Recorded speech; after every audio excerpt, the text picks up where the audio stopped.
Hey folks, Jimmy here, aka Palette of the Dead. Welcome back to the channel and welcome to the latest issue of Warhammer Age of Sigmar Stormbringer magazine.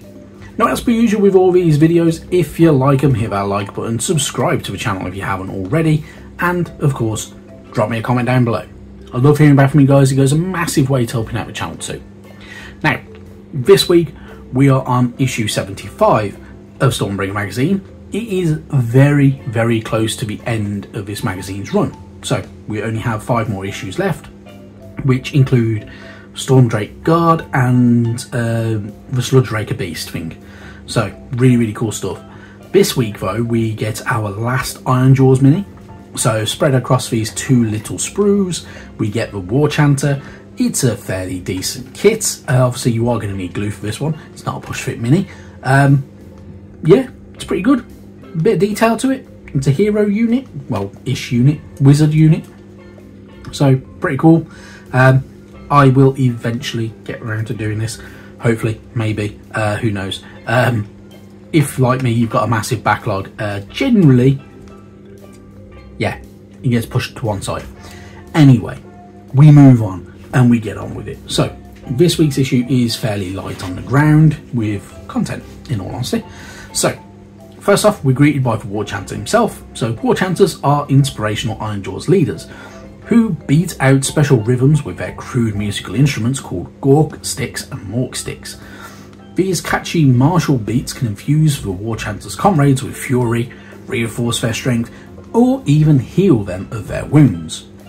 So, as you can tell, War Chanters are in a roundabout way essentially a shaman style unit. So they utilise their rhythmic music, which I can imagine as their Oryx isn't exactly Beethoven, and they use like that to infuse their allies and their buddies with strength, heal them up a little bit, and even kind of send them more into a frenzy and such like that. So pretty cool unit, pretty interesting, got some weird little bit of lore to them, and yeah, a bit different because you don't see many shaman for Oryx, which is quite interesting. Obviously you get to do your usual rolling for brutal tactics, all that type of stuff, and name them as well if you really, really want to. So you can go by the names that the magazine provides, or you can go by the names that you can get on online generators. Or if you really, really want, you can just call it Dave. It's entirely up to you. It's your choice. So, how to build guide is relatively straightforward. You will need glue, you will need clippers, you will need a bit of time and patience to put it all together. There are a few smaller bits that can be a little bit fiddly, but otherwise, when you're done, very, very easy. Not really much in the way of need to do sub-assemblies, unless you don't want to attach the knife straight away because you want to do it separate and make sure you get the detail underneath. Entirely up to you though. Anyway, moving on to the paint section. The paint section, generally exactly the same as all the other Ironjawz. You're probably not going to go wrong with it. But using a Wraithbone undercoat and Auric Flesh, Bad and Black, Avalon Sunset, Lead Belcher, Corn Red, all that type of good stuff, gives you your base coats. If you wanted and you want a darker, grimmer look, you can obviously go for a black undercoat, which dulls everything down and dilutes everything. You could go for browns if you wanted it to. You could even go for white if you want a bright colour. I personally recommend against going for white. I would say either go for dark grey or black to get really good results if you're going for darker skin tones. You can go Zenithal highlights if you want to do Zenithal highlights. Entirely up to you. So, your choice of how you want to paint your mini. That is the main thing though. Going further into it, obviously you get to do all your usual stuff, so all your shades, your highlights and everything like that. When it's all said and done, it generally will look pretty decent, so you're going to have something that looks similar to that. Now, that's if you're following the magazine. Now, obviously you have a bare area on that base. If you've got any of the Citadel schools, you can put them on, some tufts of grass if you can get some static grass. In all honesty, you don't have to buy the GW one, you can buy it from pretty much any marketplace and get it cheaper. You can go on Etsy and buy it cheap. You know, choice is yours, but fairly straightforward. Then we've got extra how to paint. So this question's been asked about painting up that swirl. Now it's actually finally been mentioned in here. So I personally, if you're following this guide, when my neighbour's not sawing stuff, go with a white undercoat, then kind of layer up with your Teclis blue, a little bit of water, and glaze over that white to build up layers of colour. The same with the crystals and stuff like that on the domes and such of the Nexus siphon, and even things like the little bobbly bits on it that make it look like there's something kind of special about it, and you do that type of thing. Then going over with a bit of white scatter, bring up that highlight. You can do it with that. I personally didn't. I actually used good old Ethematic blue for all of mine, but it's up to you which is a contrast. If you go for the contrast paint, you can kind of ignore some steps because it doesn't really need it, because you already get all that definition in there. But the highlighting of the little jaggedy bits on the crystals, very, very good, definitely worth it. Painting up the wood, very, very straightforward, very similar. So if you've, in all honesty, base coated it Wraith Bone, so if you've used like a spray paint, my personal way of doing it, get the contrast paint Wildwood and go over it with that. In all honesty, it will look a little bit dark, but you don't have to do as much. So this is my one, so you don't have to do as much highlighting and dry brushing and such like that, because you've already got it. You can still do the dry brushing if you want to, but I must admit I dry brushed over with I think it was Baneblade Brown, and I didn't like the look of it. I thought it was too bright, so I went back over with Norn Oil, dulled it all down and saturated it again. And yeah, sorry for the DIY sounds in the background if you hear them.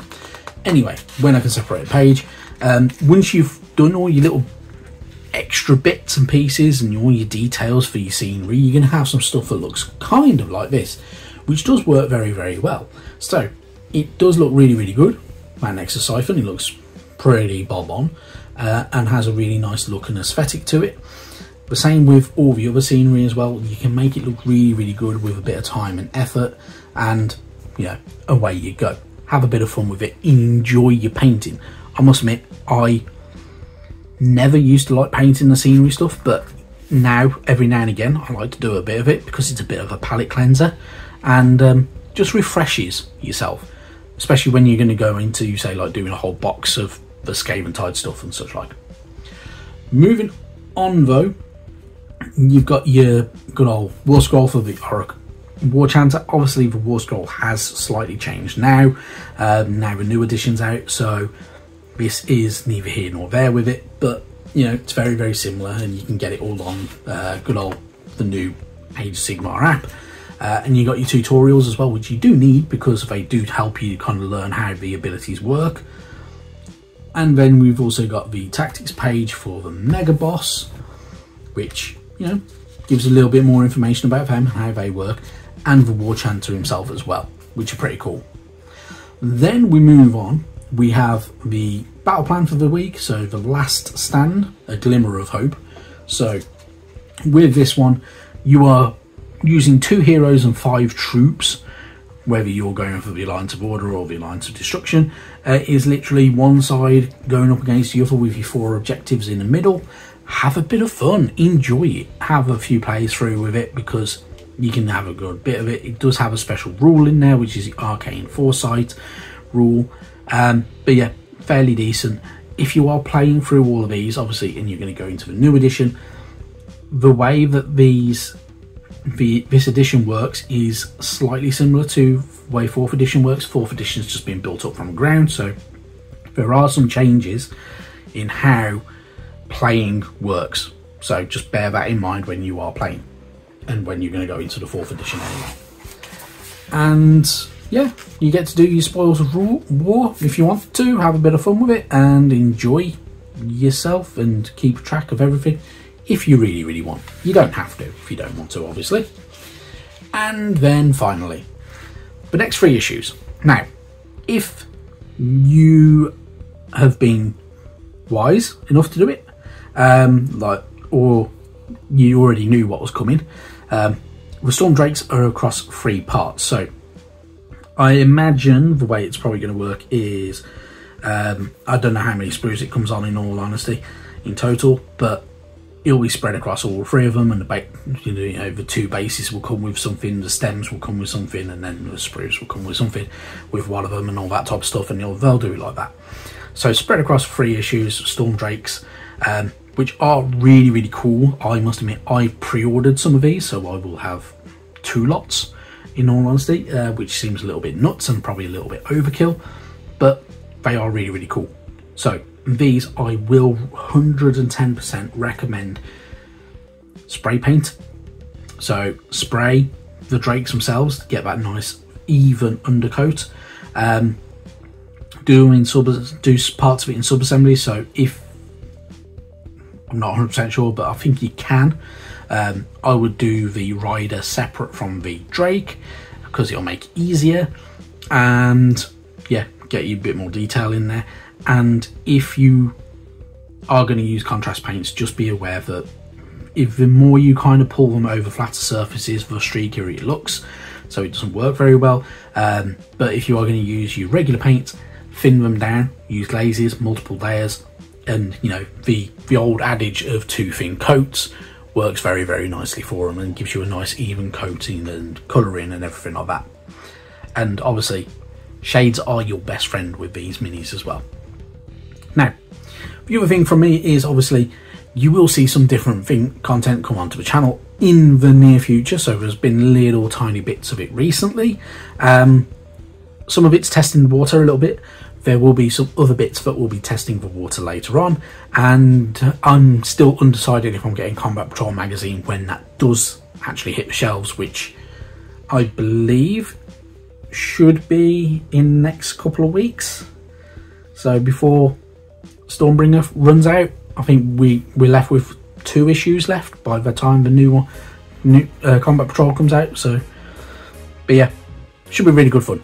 Now I've rabbited on enough. Thank you very, very much for watching. If you have heard any of the soaring sounds, it's my neighbours again. Still, I don't know what they're doing, but power tools for you. Thank you very, very much for watching though, and I will see you sometime soon. Bye bye now.